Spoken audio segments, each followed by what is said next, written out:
Hello everyone, today we will build a diorama like this.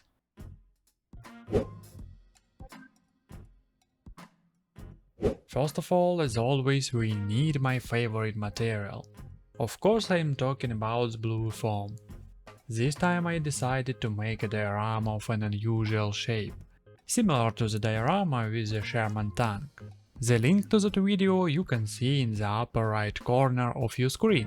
Also, to make the diorama more interesting, I decided to make it taller. For this I need to glue two pieces of foam together using double-sided tape. Here is what I got. Now I need to make the side of this foam smooth and attach a thin wooden panel. For this I again use double-sided tape. I attached the thin wooden panel off camera, because you already know how I do it. And now I need to focus on marking the tracks that the tank made. After I do this, it will be much easier to apply the texture paste to the foam. It will hold better on the foam and make the process of creating the tank tracks more enjoyable. And of course, the overall appearance of the diorama will be much better. I also decided to make small cuts in the wooden panels to continue the road beyond the tank, so we can show that the scene doesn't end on this piece, but continues further, and we just seen part of the picture. I think this will give the diorama some charm. Therefore, I did the same on the other side of the diorama. After the cuts are finished, I can start creating the texture paste. This time I am making the texture paste from PVA glue, simple sand and a bit of acrylic paint in the color Flat Earth. After this mix is prepared, I can apply it to the diorama and start shaping the tank tracks. I want to create a diorama that shows a tank stuck in a swamp, and, of course, the crew try and solve the problem of the stuck tank. But first I need to work on the tank tracks, so they look realistic and pleasing to the viewer. This process may seem boring, but it's actually not. Working with this texture paste is very fun and interesting. I think it's as good as store-bought texture pastes. I also decided that I needed to add some stones. To imitate small stones in 1/72 scale, I used coarse sand. You can buy this kind of sand in any store that sells aquarium supplies.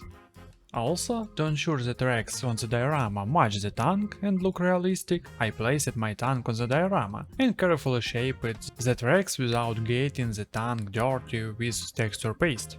In addition to shaping the tank track, I decided to add some variety to the overall texture of the diorama. You know, add a bit of relief to make the scene look more diverse. Then I naturally moved on to the process of adding various debris and vegetation. And here the modder's imagination can run wild. You can add literally anything to the scene. For example, to imitate trees I used a broom that I used to clean my room. It is a rare battle. It perfectly imitates small plants, or rather dry trees. This imitation of vegetation from China also helps a lot. I think it's perfect for 1/72 scale. The only problem is that it came very broken, so I have to spend a lot of time reinforcing this plant with superglue. But of course, by adding this vegetation to the diorama, you get wonderful small trees. Oh yeah, I forgot to mention that I added a small log. Let it be an old tree that fell and now lies here, adding a new detail to our diorama. And now I am satisfied with the amount of large vegetation on the diorama. There are trees, fallen bushes and various broken branches. There aren't many of them, but I think it's enough for diorama of this size. So this is how my diorama looks in combination with my tank. And for clarity I added a small bush that I made earlier off camera. And now, ladies and gentlemen, it's time to use my homemade flocking device to start planting grass. But before planting the grass, I need to use PVA glue and make a bunch of random dots where the flock will be inserted.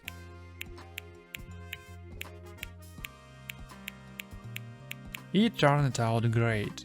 I think this amount of grass is enough. And that means we can start using our new flocking device. Well, not actually new.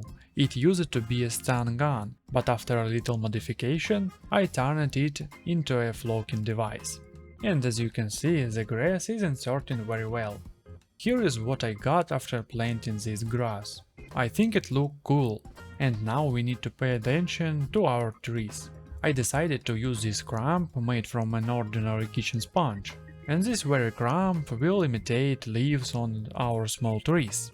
I think it looked good, although there may be better option, and I think I'll find them in future. But for now, we have to be content with what we have on hand.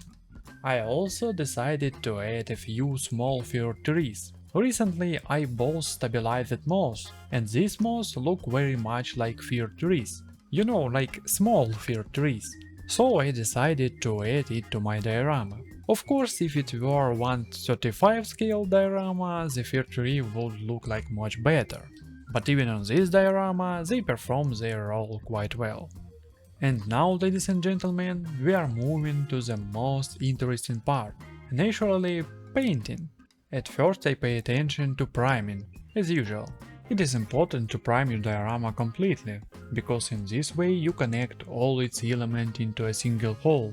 Thus your ground, texture paste, trees, grass and other elements create a cohesive picture. And after my diorama has dried, I started painting the grass. For this I decided to use US dark green, and then gradually made the grass tone lighter by adding German Camo bright green. Also, for a more yellowish tint of the grass, I added a bit of golden yellow, and I think the grass turned out quite good.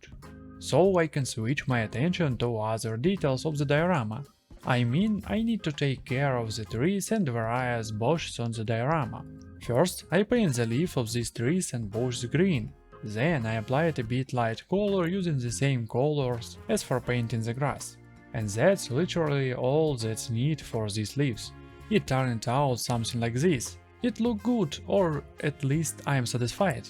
I applied the same effect to the bushes and the pile of trees that the tank knocked over. And after the last leaves were done, I started applying some light paint to the tree bark.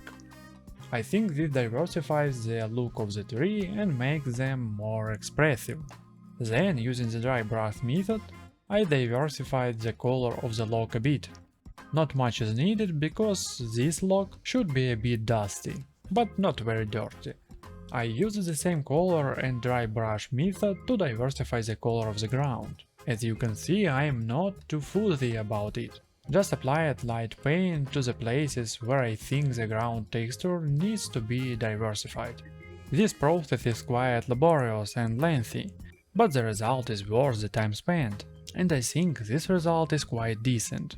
Now we need to diversify the ground texture even more and apply a dark wash. Unfortunately, this time the wash turned out too thick, and now this wash looks more like oil stains than shading on the ground texture. But for some reason I realized this too late and continued to use this awful wash. Naturally I applied it to the entire surface of the diorama. Although after drying the result turned out quite good. This diorama really looked like a horrible swamp, but on the other hand, I don't like the result. To add some variety to this horrible picture, I decided to use imitation dry grass made from plumbing tow. For this I cut the tow into fine fibers, and now it looked like small dry grass. The next step is to secure the dry grass across the diorama using clear matte varnish mixed with water. This will create additional variety and give our diorama one more detail. Overall, it is very simple, and after drying the clear varnish will be completely invisible, but our grass will stay in place. Overall, I am satisfied with the result. Of course, in combination with the wash, which almost ruined my diorama, it doesn't look very good, but the detail and technique itself is very useful, so I plan to use it in the future. In some places I decided to add a bit of light paint, as if to show that this is not just a swamp, but a swamp with clay, which created more problems for the tankers than just a swamp. That's why the tank got stuck. The Panther's running gear simply couldn't handle the load from such an amount of clinging clay. Of course, on one hand, it might seem like this diorama depicts event in the jungle, but on the other hand, it's a swamp with clay. There is a similar swamp in my hometown. Once as a youngster I jumped into this swamp while running away from the lake guard, This man thought we were stealing his fish, but we were just curious about what the lake looked like after all the water has been drained. In short, this area is quite placeable somewhere in Europe. And let's move to another additional detail. I talk about stone. I decided to highlight them a bit. First I applied a base light color, and after that I applied an acrylic earth wash to these stones. As you can see, after applying the wash, the stones are no longer so bright, and now blend perfectly with this diorama. Also, I decided to add some grass tuft that I made off camera and painted earlier. They are slightly different in color, but they add some variety to the monotone vegetation on my diorama. Yeah, if you're interested in how to prepare such grass tuft in advance and store them, be sure to participate in my poll, and of course write about it in the comment section under the video. That way I will understand that you are interested and will make a useful video. Overall this diorama looks good, and I could leave everything as it is, just adding some figures and that's it. But I got the idea to add epoxy resin, thus showing that this swamp is very wet and sticky. It seemed to me that before pouring the resin, I did everything right. The diorama was prepared and all necessary precautions were taken. Then I mixed the two components, added some color for variety and poured all the resin onto the diorama. But something went wrong. Either there was some space or didn't seal the protective film well, and instead of interesting puddles left where the tank has driven, I got this. Of course, I am not satisfied with the result of such work. Perhaps I should somehow refine this diorama, but that is problem for future me. The current me is too upset with the result. I had to cut off a large part of the base, so at this stage I will leave everything as it is. So dear viewers, I think it's time to end this video. If I make any changes, I will definitely share them with you in the YouTube community or on my Patreon, which is absolutely free. You can support me on Patreon only if you want to. You can view high quality photo and message me directly for free without paying a cent out of your pocket. As always, don't forget to give a thumb up and of course leave comment.